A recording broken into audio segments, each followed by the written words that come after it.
Hello, this is Amanda, the Nerdy Krafter, and I'm here today working on a new stamp release for Trinity Stamps. This is the Cosmic Carrots stamp set. And as you can see, it has been well loved already. I've started stamping away with this set. It is such a cute set. I'm going to have a couple different cards coming out utilizing this set, so watch for those to come out. But this first set, we're going to use all of these little itsy bitsy background stamps along with this carrot astronaut here. And so what I did is I built my own background. This is something that I like to do a lot, is just putting together all these little stamps to build my own background. And then we're going to ink blend on them. So I'm going to bring in my Lisa Horton interference inks. These inks have just been speaking to my spirit recently, so we are going to use those today. I'm going to start with our lightest color, which is this Shimmer Garden, and just tap a little bit of that on my mat. You can see that added there. And then let's go in with the Mermaid Lagoon. A little bit of this ink goes a long, long way. Then let's do Tropical Paradise Shimmer. I like these inks because, one, they react differently on both white and black cardstock. So this color here on the left-hand side is what it will look like on white. This here on the right-hand side is what it will look like when it is on black. But it also still contains a little bit of each of those colors when you go to watercolor them and put them on a project. So it does bring in a little bit of that. So this last color we're going to use is Crushed Velvet Shimmer. And this one I've used a little bit, so you can see it took a little bit more to pull that color off. So now that I have those colors down, I'm going to be doing some ink smooshing. And this is a technique that I saw from another wonderful YouTuber out there. I will try to find her link. But I come in and I just spritz this with some water until it just peels up a little bit. So you can see that little bit of water coming up. And then she took a plastic bag and she wrapped it around a bunched up paper towel. I got this little scrubber from the Dollar Tree because I wanted kind of a more consistent circular pattern here. So that's what I chose to do, along with a little Dollar Tree treat bag. I'm going to pull off a piece of paper towel so I have it ready to use. And then I just tied a little ribbon on it. They do come with twist ties, but I just like this little black ribbon. It just kind of spoke to me. It's nice and soft. And I think I got it off another package that I was working on. So reduce and reuse. So for our first color, I'm just going to come in here and I'm going to tap in here with my ink smoosher. And you can see a little bit of that ink comes off. So now you've probably seen ink smooshing where you take your project and you smoosh it down. That doesn't give you a lot of control on where it goes. You've also probably seen where you take a plastic bag and then you smoosh it on top. That does take more water, takes longer to dry, and you generally need to bring a hairdryer in when you're doing that. This here, because we use such a little bit small amount of water, I'm actually going to add just a hair more because it is a little dry.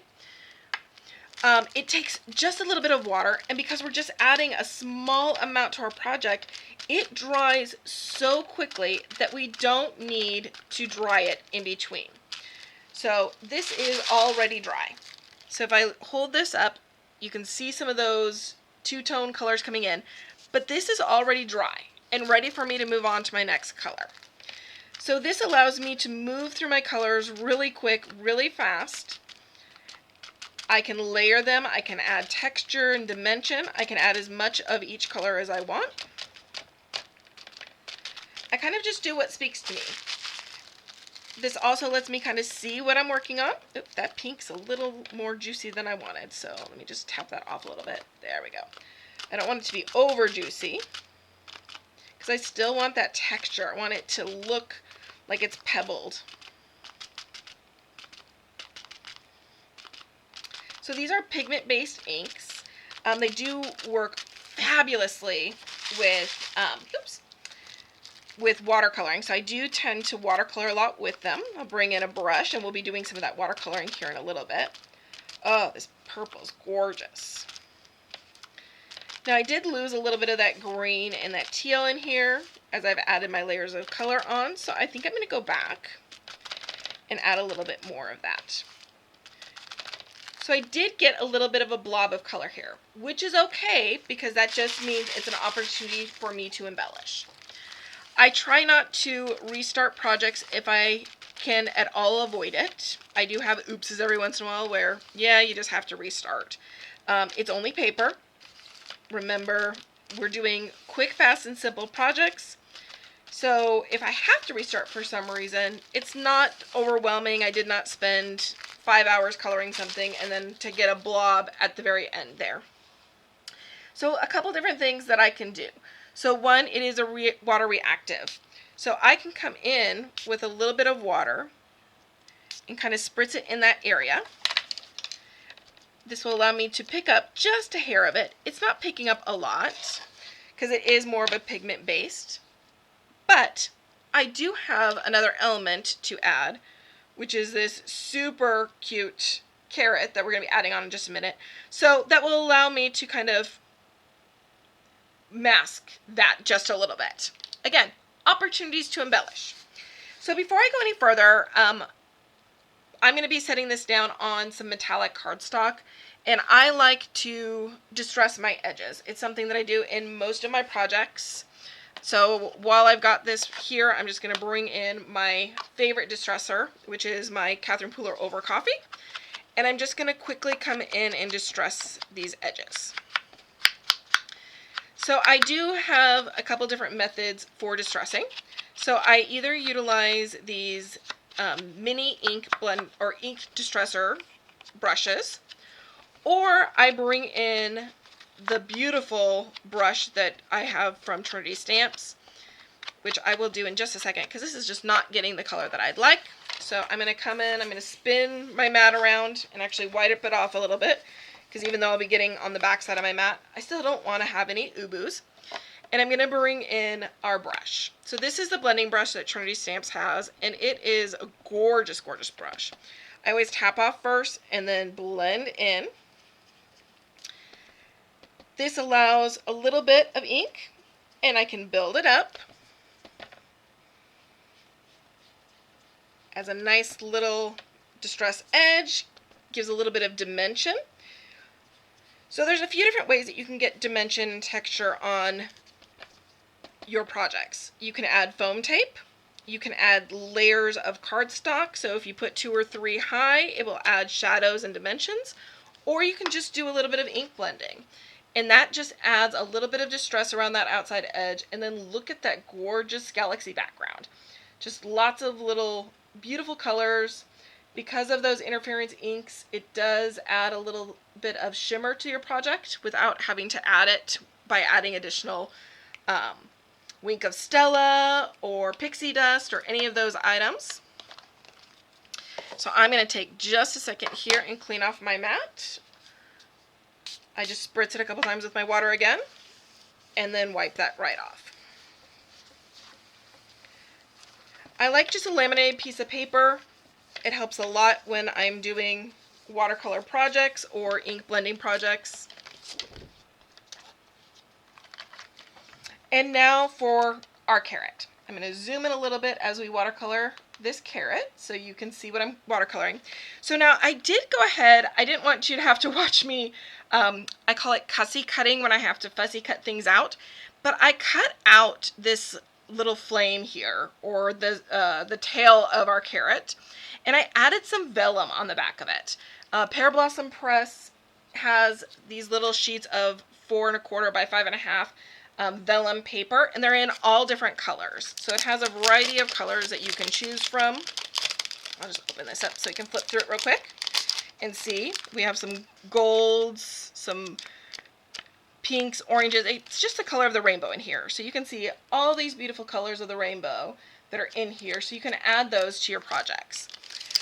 This is also going to have a light up element. So when I have a light up element, I like to have a little bit of vellum behind it so that when it lights up, you can see it. So we are going to be adding a light up element to this, so that's why you're seeing that piece, a little hint to come. So to color our carrot, I'm going to bring in 2 other colors, the lemon candy and the ripe mango. So I'm just going to tap a little bit of that lemon candy And then a little bit of that ripe mango. So I utilize a dry method of watercoloring. I like to use an old medicine bottle for my water cup because it keeps the water from spilling, and I tend to be kind of a messy crafter and tend to spill things a lot, so my cups will constantly turn over. This does not tip over while I'm watercoloring if I accidentally tip it, so that is, and it works great for traveling. So I travel with these all the time. I do empty them out and then fill them up if I'm flying and want to watercolor while I'm flying. But I'm going to come in, I'm going to swirl my brush around. I'm going to make sure that those bristles open up. I'm being very nice and gentle to it, but I'm getting all of the air pockets out of my brush. I'm going to pinch that off. I want to make sure that there's no residual water up here in the middle piece so that the water will come down and drip on my projects. So I'm going to make sure I'm really getting that dried off. Every time that I dip my brush in going forward, you can see I have a little bit of color on my fingers here. I'm only going to go halfway up on my brush. I don't want to go back up here because, again, I don't want that water to come out.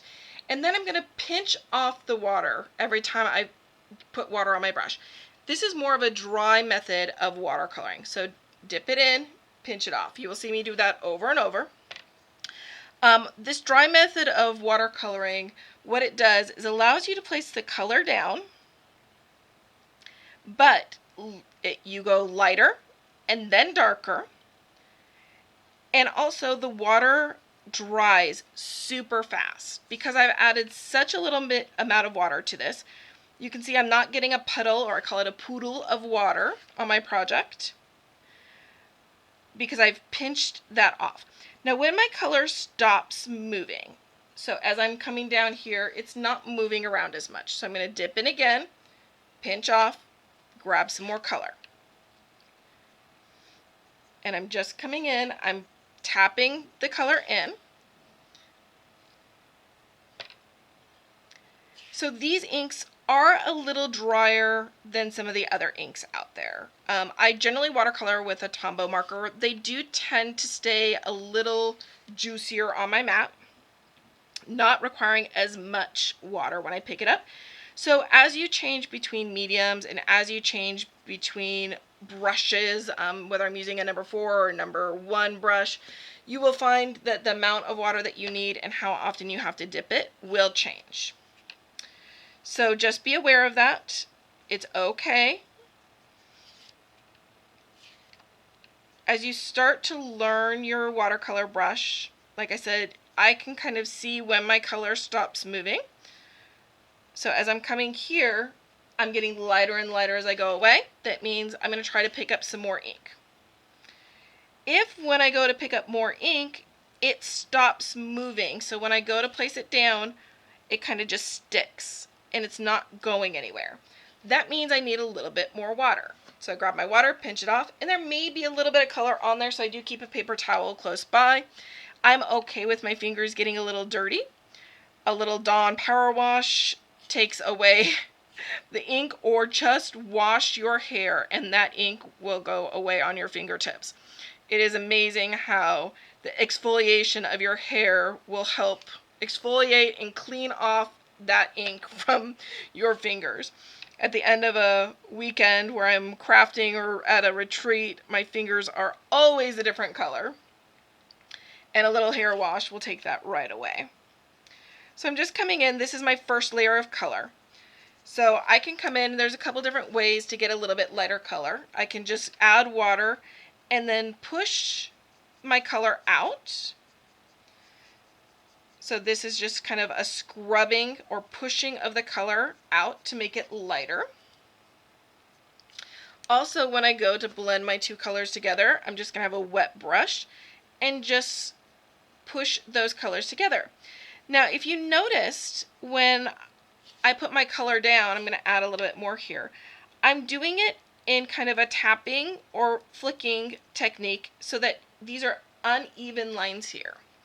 The reason why I do an uneven line is because it's a lot easier to blend an uneven line than it is a straight line.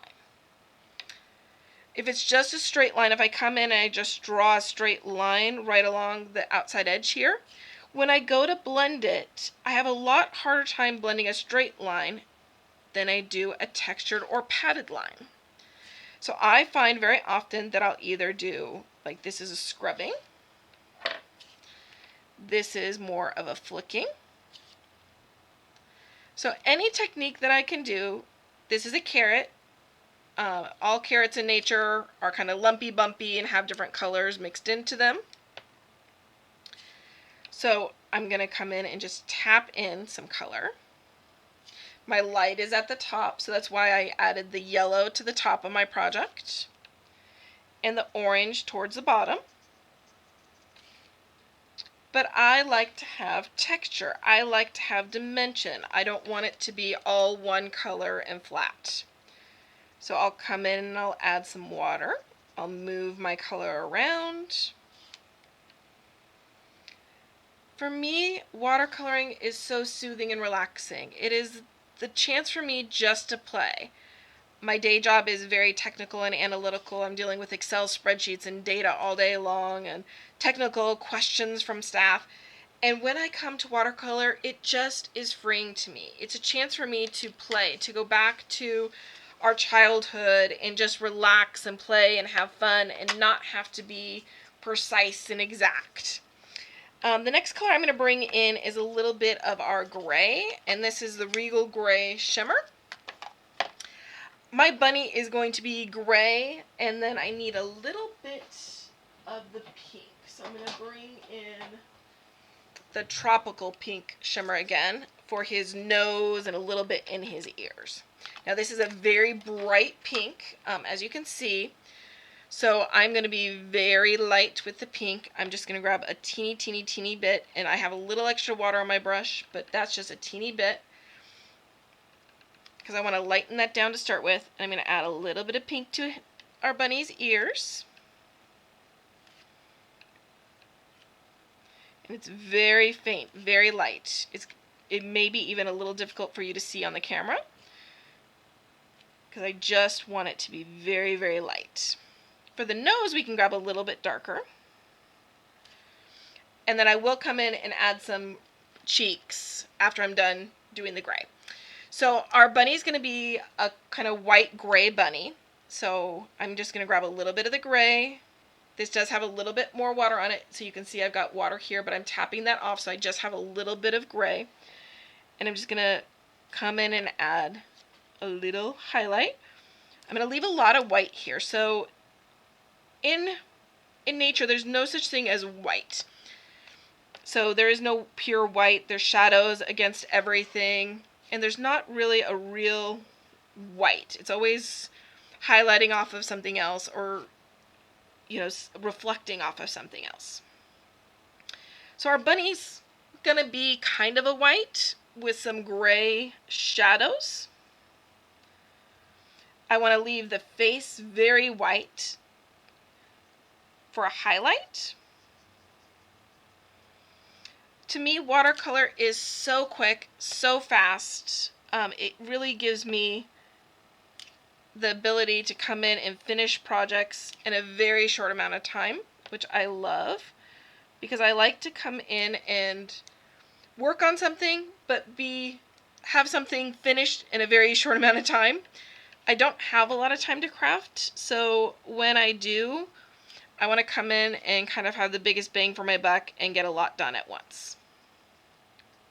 So we've added in those little rosy cheeks there. Just a little bit of pink. All right. So now I'm going to hold this up so you can see. I don't know if you can pick up on the shimmer that's in that ink. That adds just such a glow. It's a metallic. It's gorgeous and beautiful. And then we have our background that we did. I'm going to zoom back out here so we can see that background. And we're going to add a few things. So one, I'm going to add this metallic heart here. Oh, actually, I want to put it this way. So let's go grab this one here. So we're going to use this one here. Oop, he's upside down. And I want to cover up that just a little bit. And then we are going to be utilizing one of the Pear Blossom Press One Lights. So this here is a 1 light. When I'm getting ready to package this or mail this out, the way that I do that is I add a piece of cardstock in, and I have this little remove, because what's going to happen is this is going to come right here underneath, and so this is going to go underneath here, and that little bit of remove is going to be peeking out of my card. So when I mail that out, your recipient will know to pull that out before the light will work. I'm going to go ahead and pull it out now. I'm going to place this underneath this little galaxy here, so that lets me know whereabouts I want my light up element to be. So that is where that is going to sit. The light is going to be coming out like a rocket ship. I'm going to add the little metallic light to here. And so let's go ahead and start putting this together. So I know I've kind of put a little indenture in there when I was pressing on that my button is going to go there. And then let's line this up real quick. Sorry, making sure I line this up. Okay, so then,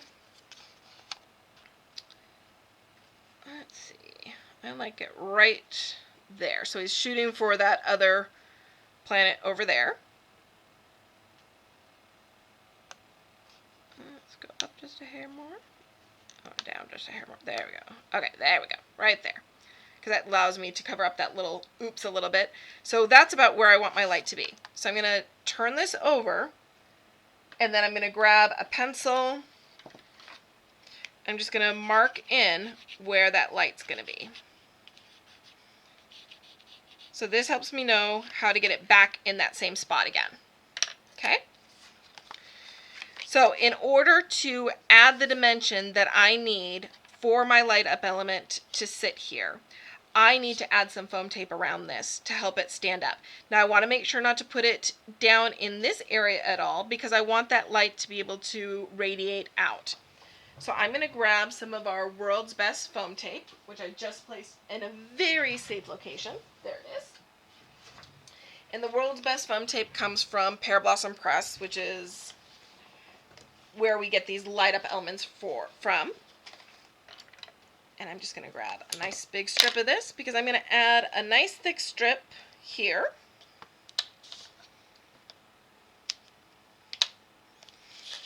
I'm going to add another strip down here.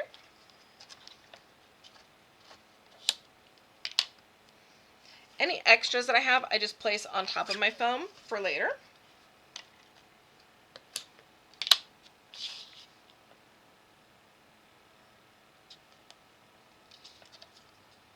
Now, one of the nice features of this tape is that it is repositionable for up to 30 minutes. So as you saw, I just picked it up because I had placed it down wrong. So that allowed me to pick that up and reposition it. And I'm just going to fill in with a little bit of this extra that I had a minute ago. And that will fit in right there. Okay.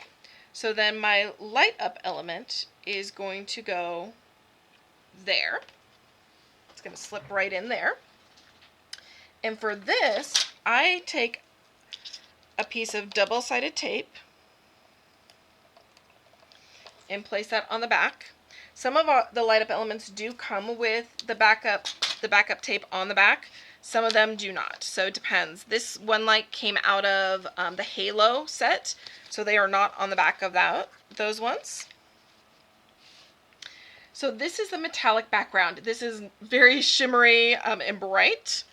So I'm going to come in with our glue. So this is the crafty glue from Trinity Stamps. Oh, all those T's. Trinity. And I'm going to place this metallic down right on top of my card, front here. And I do like to come in with the ergonomic bone folder and just lightly rub over that. You have to be really careful because this is a metallic paper. You don't want to gunk it up. But at the same point, I want to make sure that that paper seals down very well to my paper, to my cardstock. All right, so I am going to add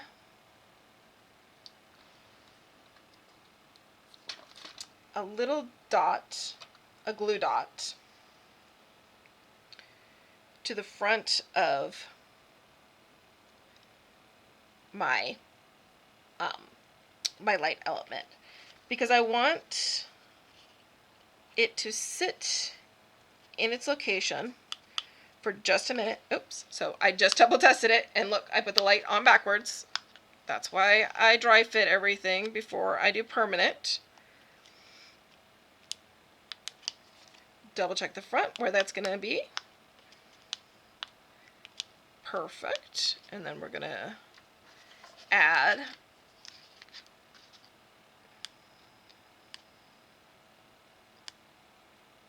there we go. That's right where I want it to be. So now I'm going to remove the double-sided tape off of the back of my light up element, because I want my light up element to be on my cardstock here.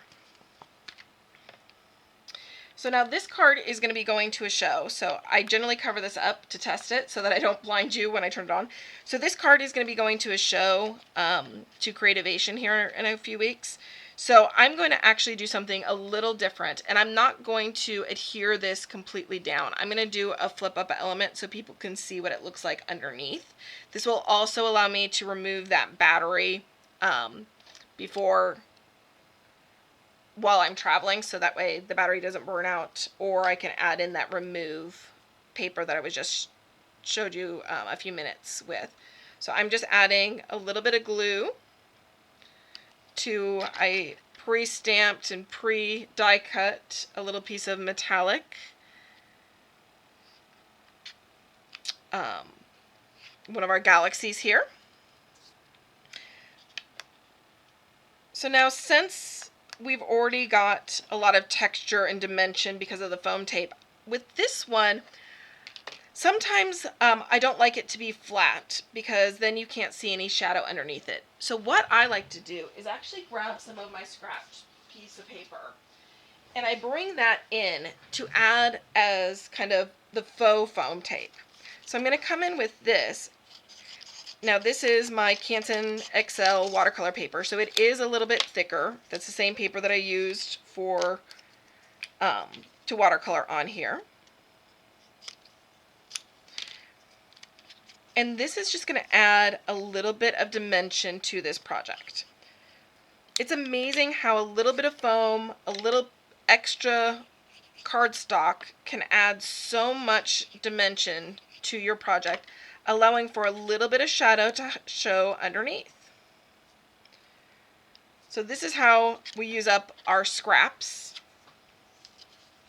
It's a good use of them, getting rid of them.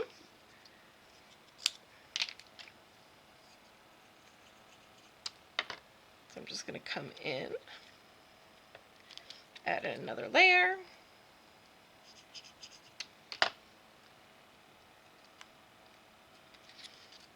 Perfect. All right. Now that I have that, add in a little bit more of that glue. Let's actually make our flip element first before we go any further.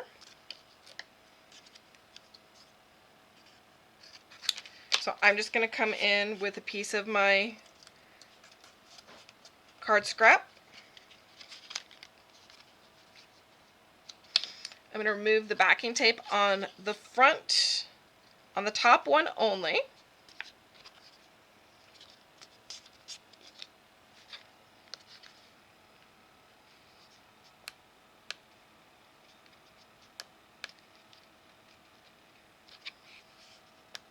There we go. Okay.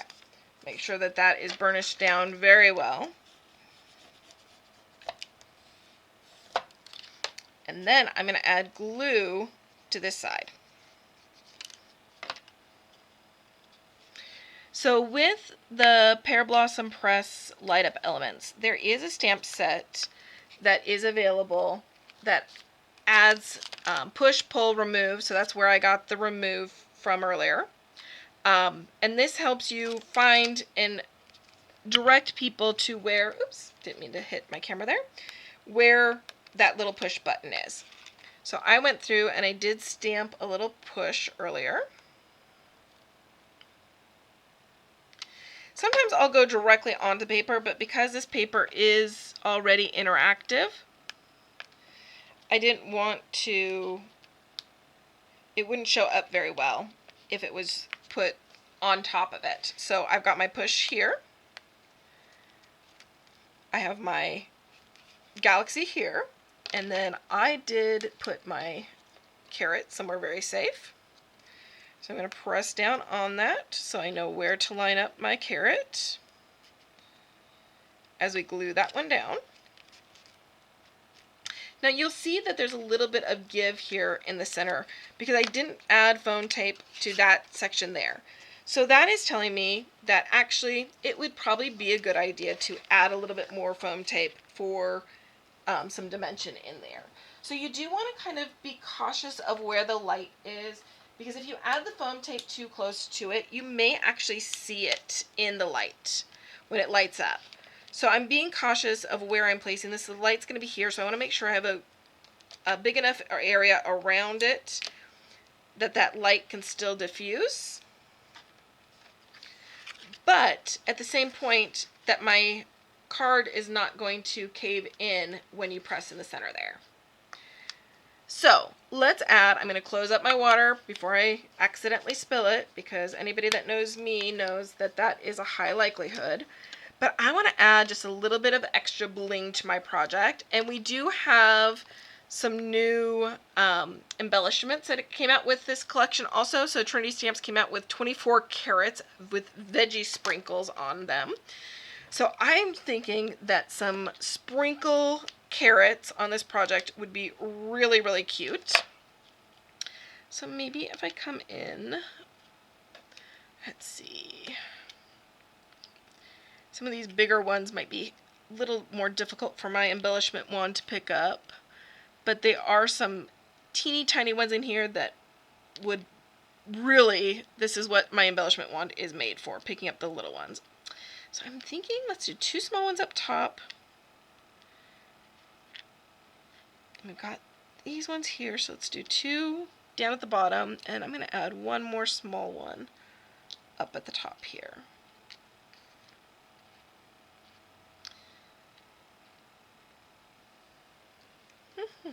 How do we want these lined up?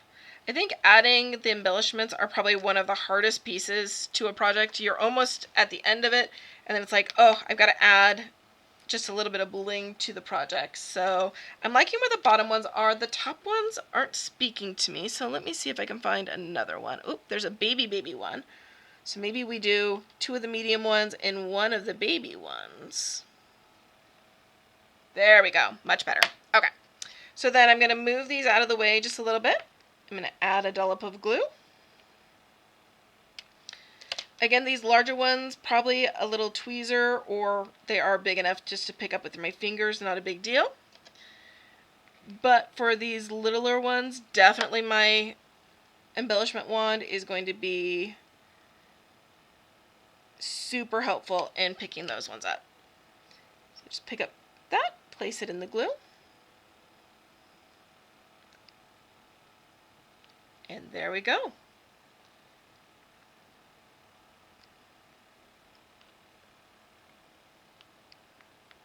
Okay, those facing all different directions there. And off we go. And then let's do one last, let's see, reach for the stars. Perfect. So now again, this is white. I did distress earlier my card, so to kind of make it fit in, I'm going to bring in a little bit more. This is just what's left on my brush of that over coffee. And I'm just going to distress along those edges so it doesn't look so stark against the background. Add a little bit of our glue. Right there as we reach for those stars. Well, thank you so much for joining me today. I hope you enjoy this cute project. It was super fun to put together. And I hope you reach for those stars, blast off, and we'll see you later. Bye.